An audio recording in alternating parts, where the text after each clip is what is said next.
Break के बाद खुशामदीद। कुछ मुल्क की सियासत का जिक्र करें तो बिलावल भुट्टो जरदारी, चेयरमैन पीपल्स पार्टी, उन्होंने अब से कुछ देर पहले प्रेस कॉन्फ्रेंस की है और उन्होंने कहा है कि जी पाकिस्तान का हमें एक वजीर आज़म चाहिए, एक संजीदा और बालिग वजीर आज़म जो कि PTI का नहीं, पाकिस्तान को लीड करे।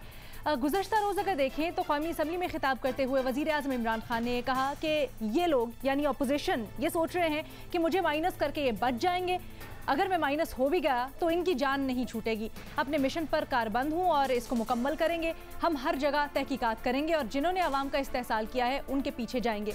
अब अपने एनालिस्ट से हमारा सवाल कुछ यूँ है कि दोनों रहनुमाओं में से किसका मौक़िफ़ दुरुस्त और तगड़ा लगता है उनको, इमरान खान या बिलावल भुट्टो जरदारी का?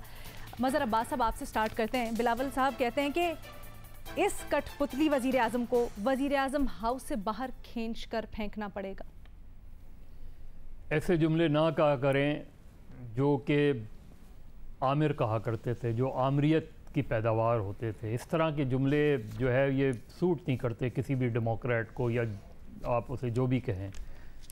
इमरान खान, आप इमरान खान के को सिलेक्टेड कहें या जो भी कहें, एक इंतखाबात के ज़रिए उनकी मेजॉरिटी थी, मेजॉरिटी पार्टी के तौर पे उभरे, उसके बाद कोलिशन बनी या बनाई गई, लेकिन उन्होंने इलेक्शन लड़ा पार्लियामेंट के अंदर वज़ीर आज़म का। अपोजिशन का एक उम्मीदवार था, अपोजिशन के उम्मीदवार को शिकस्त दे के वो इस मुल्क के वज़ीर आज़म बने। मेरा ख़्याल में कि वज़ीर आज़म ने जो पार्लियामेंट में स्पीच की, उनके बहुत से कंटेंट से इख्तलाफ किया जा सकता है, लेकिन ये बात उनकी बिल्कुल है कि वो इसी पार्लियामेंट ने प्राइम मिनिस्टर उन्हें चुना है, उनके ख़िलाफ़ वोट ऑफ नो कॉन्फिडेंस जिसको लाना है वो लाए, और वोट ऑफ नो कॉन्फिडेंस के ज़रिए वज़ीर आज़म को हटाया जा सकता है, या वज़ीर आज़म ख़ुद रिज़ाइन करे, नए इंतखाबात कॉल कर ले। ये तो आइनी तरीक़े होते हैं। ठीक है, इरशाद भट्टी साहब। इस जमहूरियत ने, इस निज़ाम ने मुझे क्या दिया, इस पर हमने एक प्रोग्राम करना था, वो ज़रूर कीजिएगा कि जरदारी साहब आए इसी सिस्टम में, नवाज शरीफ साहब आए इसी सिस्टम में, इमरान खान साहब आए इसी सिस्टम में। क्या दिया इस बांझ सिस्टम ने? आज 22 महीने के मरसिए हम लिख रहे हैं, नोहे पढ़ रहे हैं। क्यों पढ़ रहे हैं? कौडू बैठे हुए हैं बड़ी सीटों पर, कौडू छोटे छोटे बड़ी सीटों पर बैठे हुए, इसी सिस्टम ने बिठा दिए। इस पार्लियामेंट में ने क्या दिया है मुझे? पिछले 5 साल में कानून बनाए हैं, बड़े खूबसूरत बनाए हैं, और मेरे घर में क्या दिया है, और मेरे बच्चों को क्या दिया है, और मुझे कोई तहफ़्फ़ुज़ दिया है जान माल का, सिक्योरिटी का, और मुझे कोई खाने पीने को दिया है, मेरे बारे में सोचा है? और टड्डी दल मेरे पे हमलावर है, कोरोना मेरे पे हमलावर है, भूख मेरे पे हमलावर है, महंगाई मेरे पे हमलावर है, बेरोजगारी मेरे पे हमलावर है, इनकी लूट मार मेरे पे हमलावर है, इनका सारा कुछ मेरे पे हमलावर है, और ये खुद मेरे पे हमलावर है। और मैं हसन हुसैन जैसा क्यों नहीं हो सकता? और बिलावल का क्या कारनामा है? पिछले 10 साल में कोई एक चीज क्रेडिट पर है? 1.5 अरब असासे हैं, 4 अन्य कार्य खैर किया, खैरात की है। कोई एक सिंध में प्रोजेक्ट जो बिलावल ने खुद शुरू किया हो? एक है ना कि एक क्रेडिट है कि बेनज़ीर भुट्टो साहबा का बेटा है। मैं होता बेनज़ीर भुट्टो साहबा का बेटा तो मैं भी यही कर रहा होता। यानी इसके अलावा कोई कारनामा? तो मतलब आप ये कहना चाह रहे हैं, कि सिस्टम ने आपको दिया क्या है, तो ये जमहूरी सिस्टम होना ही नहीं चाहिए, तब्दील कर दो।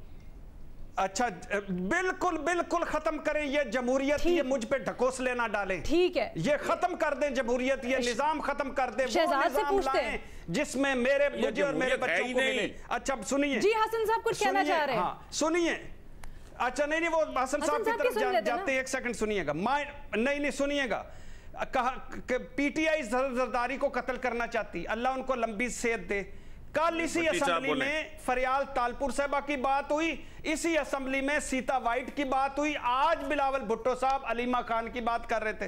कल इसका जवाब दिया जाएगा। कहते हैं वफाक की कारकर्दगी पर मुनाजरा करते हैं, और कभी सिंध की कारकर्दगी पर भी कर लो।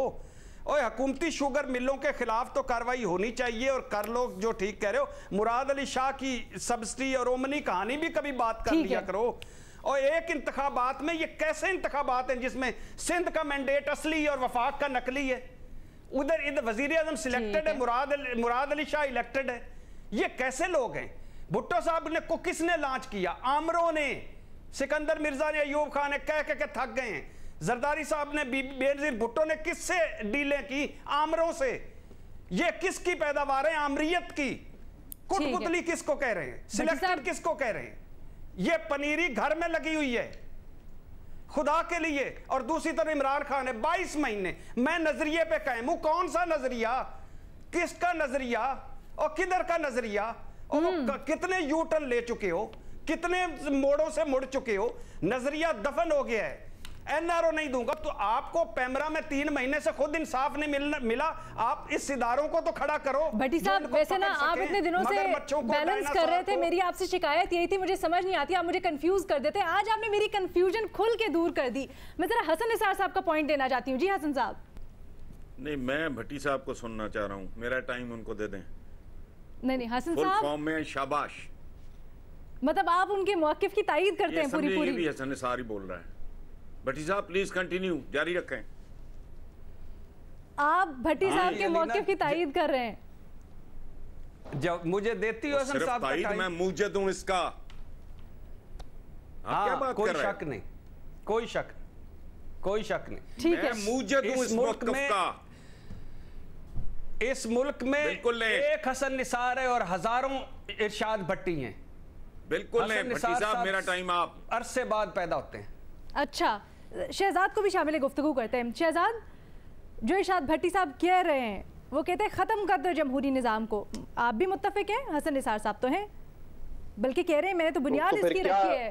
नहीं, मेरे ख्याल से भट्टी साहब को इजाजत दें कि वो फिर हमें बताएं कि ऑल्टरनेट सिस्टम क्या होगा। क्या हम मार्शल लॉ चाहते हैं या अरे सुनने तो दें, सुन तो लेना। मैं आपसे सवाल ही कर रहा हूँ, आपकी बात को आगे बढ़ाते हुए। हम मार्शल लॉ ले आए, किसी डिक्टेटर को ले आए, वो निजाम सही है? खिलाफत ले आए हम, जो है मुस्लिम उम्मा की पूरी दुनिया में एक ऑल्टरनेट तो बताइए ना कोई। बस कर दो डिक्टेटर का रोना। नहीं तो बताएं तो सही ना, सवाल किया भाई कि कौन सा निजाम लेकर आए? 8 अरब पड़े हुए थे स्टील मिल में। और सर बताएं तो सही ना, निजाम कौन सा लेकर आए? किसी डिक्टेटर को खत्म कर दे। मैं आपकी बात, चले मैंने आपकी बात मान ली भट्टी साहब, मैंने आपकी बात मान ली। जमहूरी निजाम आप कहते कर लो, निजाम अच्छा कर लो, डिलीवरी वाला अच्छा कर लो, परफॉर्मेंस अच्छी कर लो, चीजें छुड़ा लो। आप 2 मिनट में जमहूरियत वर्सेस आमरियत कर देते हो। ओए आमरियत को छोड़ो, बुरी चीज है। अब आमर बुरे हैं, लेकिन आप इस निजाम को बेहतर कर लो। नहीं तो फिर जब आप कहते हैं भट्टी साहब के पीछे तो जब आप कहते हैं कि जमहूरियत खत्म कर दो, जमहूरी निजाम खत्म कर दो, तो फिर आप क्या कहना चाहते हैं? 1 मिनट में सर ये ले आते हैं जमहूरियत वर्सेस आमरियत। ये जमहूरियत है ही नहीं, वो तो बुरी है। 90% बंदे की नुमाइंदगी सिफर है। ये टिपिकल वारदाती हैं।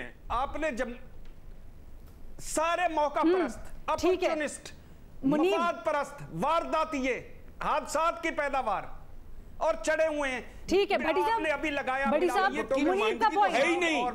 आई हेट दिस, मेरे सर पे रखा हुआ है। जमहूरियत को बुरा ना कहना। मुझे जमहूरियत ने क्या दिया है?